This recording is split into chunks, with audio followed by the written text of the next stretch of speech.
నియోజకవర్గాల పునర్విభజన పాలనా సౌలభ్యం కోసమేనని ఎమ్మెల్సీ సోము వీర్రాజు స్పష్టం చేశారు. కేంద్రం మంచి నిర్ణయం తీసుకుందన్నారు. అమరావతి రాజధానిగా చట్టం తీసుకురావడం అవసరమని చెప్పారు. అందుకు కేంద్రం కట్టుబడి ఉందన్నారు సోము వీర్రాజు. చట్టసభల్లో మహిళలకు 33% రిజర్వేషన్ కల్పిస్తామని ఎమ్మెల్సీ సోము వీర్రాజు చెప్పారు. 2029కి దేశంలోనే పార్లమెంటు స్థానాలు అలాగే అన్ని రాష్ట్రాల్లో కూడా అసెంబ్లీ స్థానాలు పెరగనున్నాయి. దీనికి డీలిమిటేషన్కి సంబంధించి ఇప్పటికే కేంద్ర ప్రభుత్వం ఒక సిగ్నల్ ఇచ్చింది. దీంతో మొత్తం రాజకీయ వర్గాల్లో ఒక చర్చ మొదలైంది. అన్ని రాష్ట్రాల్లో కూడా దాదాపు 50% ఇప్పుడున్న అసెంబ్లీ కాన్స్టిట్యూన్సీలు పెరుగుతున్నాయి. దీని మీద మనతో మాట్లాడడానికి ఎమ్మెల్సీ సోము వీర్రాజు గారు ఉన్నారు. చెప్పండి, ఏ విధంగా చూడాలి దేశవ్యాప్తంగా పార్లమెంట్ స్థానాలు పెరగడం, అలాగే రాష్ట్రాల్లో ఉన్న అసెంబ్లీ స్థానాలు పెరగడం, దీన్ని ఎట్లా చూడాలి? ఇది చాలా ప్రజలకి ప్రయోజనాన్ని ఇచ్చేటువంటి ఆలోచన. నా చిన్నప్పుడు అసెంబ్లీకి 1,00,000 మంది ఉండే పరిస్థితి నుంచి ఈవేళ 2 లక్షల పైచిలుకు ఓటర్స్ వచ్చినటువంటి పరిస్థితి. ఇలాంటి సందర్భంలో ఒక ప్రజాప్రతినిధి పనిచేయడం అనేది పూర్వం కంటే చాలా ఒత్తిడికి లోనయ్యేటువంటి పరిస్థితి. ఒక కాన్స్టిట్యున్సీలో ప్రజాప్రతినిధి క్రమంగా పనిచేయడానికి అనేక అంశాలు ఉంటాయి. ఒక 25 అంశాలు వాళ్ళు ప్రతిరోజు ప్రజలకు వచ్చి పనిచేయడంతో పాటు ఈ 25 అంశాలని వాళ్ళు పరిశీలన చేయాలి. స్కూల్స్ దగ్గర నుంచి హాస్పిటల్ దగ్గర నుంచి, హాస్పిటల్లో అనేక విభాగాలు ఏర్పడినాయి ఈ మధ్యకాలంలో. అన్ని విభాగాలని, విద్యలో అన్ని విభాగాలని, అలానే అగ్రికల్చర్కి సంబంధించి, అలానే రూరల్ డెవలప్మెంట్కి సంబంధించి ఈ విభాగాలన్నింటినీ కూడా క్షుణ్ణంగా అధ్యయనం చేయడానికి ప్రజాప్రతినిధులకి సమయం చాలనటువంటి పరిస్థితి. నేను చెప్పిన 25 అంశాల మీద కూడా ప్రజాప్రతినిధికి కానీ క్షుణ్ణమైనటువంటి అవగాహన వచ్చినట్లయితే ఇంకా కూడా సక్రమంగా పనిచేయడానికి అవకాశం ఉంటుంది. ఈరోజు ఈ యొక్క కాన్స్టిట్యున్సీస్ యొక్క విభజన మూలంగా వీటిలన్నింటిలో కూడా పాల్గొని ఈ మధ్యకాలంలో మన విద్యామంత్రి గారు వెళ్ళి భోంచేయండి, భోంచేసినప్పుడు లెటర్స్ చూడండి, భోంచేసినప్పుడు మంచినీటిని తాగి చూడండి, భోంచేసినప్పుడు మెనూ చూడండి, ఇలా 10 అంశాలు చెప్పారు. అంటే ఒక భోజనంలో 10 అంశాలు ఉన్నాయి. అలాంటిది ప్రతి దానిలోనూ ఆయుష్మాన్ ఆరోగ్య మందిర్లు ఈవేళ 10,000 ఉన్నాయి రాష్ట్రంలో, అది 15,000 చేస్తున్నారు. ఈ 15లో ఆయుష్మాన్ ఆరోగ్య మందిర్లో మీరు గమనించినట్లయితే 105 రకాల మందులు ఇస్తున్నారు. ఒక గ్రామంలో 105 రకాల మందులు, 14 టెస్టులు. ఒక డాక్టరు ఎంఎస్సి నర్సింగ్ చదివినటువంటి డాక్టరు, అలానే 4 ఆశా వర్కర్లు, అలానే 2 ఏఎన్ఎంలు. అంటే ఒక గ్రామంలో ఇంత ఇన్ఫ్రాస్ట్రక్చర్ ఉంది, ఇన్ని మందులు ఉన్నాయి, ఇన్ని టెస్టులు ఉన్నాయి. ఇవి ప్రజాప్రతినిధులకు పూర్తిగా తెలియనటువంటి అంశం. దీంట్లో ఈవేళ 70 మంది, 60 మంది, 50 మంది పేషెంట్లు చూసే పరిస్థితి. ఇలాంటి దానికి ఎప్పుడు మనం ప్రజాప్రతినిధి వెళ్తున్నారు, వెళ్ళకపోవడానికి గల కారణం ఒత్తిడి, ప్రజలు వారి దగ్గరికి రావడం, సమయం లేకపోవడం.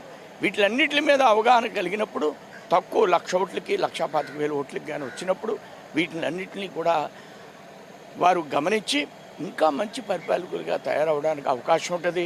ఇది చాలా మంచి ప్రయోగం.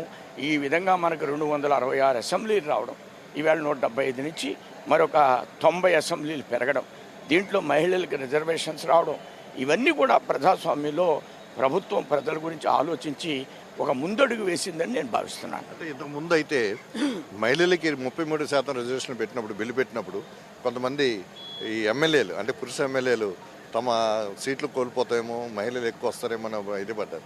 ఇప్పుడు కొత్తగా సీట్లు పెరగడం వల్ల మహిళలకే కేటాయింపు కొత్తగా వచ్చే అవకాశం ఉంది. పాత రాజకీయ వారసుల్ని కొనసాగించుకునే అవకాశం ఉంది. దీని మీద ఏమన్నా? ఇది మహిళల యొక్క హక్కు.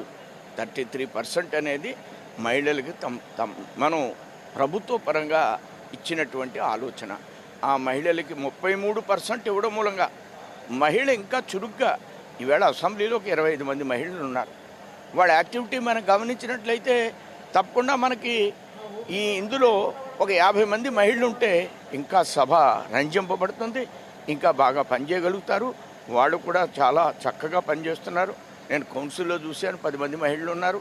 అలానే ఉభయ సభలు ఎమ్మెల్సీ వైసీపీ బీజేపీ కలిపి 10 మంది ఎమ్మెల్సీలు ఉన్నారు. మహిళలు చక్కగా మాట్లాడుతున్నారు. అది కూడా పెంచితే ఇంకా అద్భుతంగా ఉంటుంది అనేది నా అభిప్రాయం.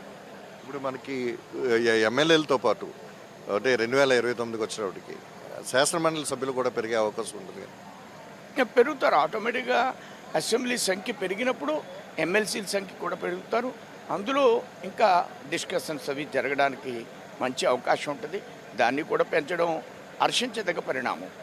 ఇప్పుడు రేపు 28వ తారీఖున ప్రత్యేకమైన అసెంబ్లీ పెడుతున్నారు. దేనికోసం అమరావతిని ప్రత్యేకమైన బిల్లు చేయమని కేంద్ర ప్రభుత్వాన్ని కోరడానికి అంటున్నారు. ఏమన్నారు, ఏం చూడాలి? రాజధాని అనేది రాష్ట్ర ప్రభుత్వం యొక్క పరిధి. దీనిలో గత ప్రభుత్వంలోనే మేము అమరావతి రాజధానిగా ఉండాలనే ప్రతిపాదన చేశాం. మేము ఆమోదించింది భారతీయ జనతా పార్టీ. అంటే తెలుగుదేశం 14-19 టైంలో 1924లో 3 రాష్ట్రాలు అనేటువంటి ఆలోచనతో 3 రాష్ట్ర క్యాపిటల్స్ అనేటువంటి అభిప్రాయంతో ఆయన ఎక్కడ ఒక రూపాయి కూడా ఖర్చు పెట్టలేదు. ఇక్కడ ఖర్చు పెట్టలేదు, విశాఖపట్నం ఖర్చు పెట్టలేదు, కర్నూలులోనూ ఖర్చు పెట్టలేదు. ఊరికే మాట అనేసి ఆయనకు బిల్డింగ్ కట్టుకున్నాడు విశాఖపట్నంలో. ఆ దృష్ట్యా ఇప్పుడు మా ప్రభుత్వం 50,000 కోట్ల రూపాయలతో 2 DPRస్ని సిద్ధం చేసి 70,000 ఎకరాలతో ఒక అద్భుతమైనటువంటి రాజధానిని నిర్మించాలనేటువంటి ప్రయత్నం చేస్తుంది. దానికి తగ్గట్టుగా మనం చట్టపరమైనటువంటి ఒక తీర్మానాన్ని కూడా చేసి కేంద్ర ప్రభుత్వానికి పంపించడం సముచితమైనటువంటి నిర్ణయంగా నేను భావిస్తున్నాను.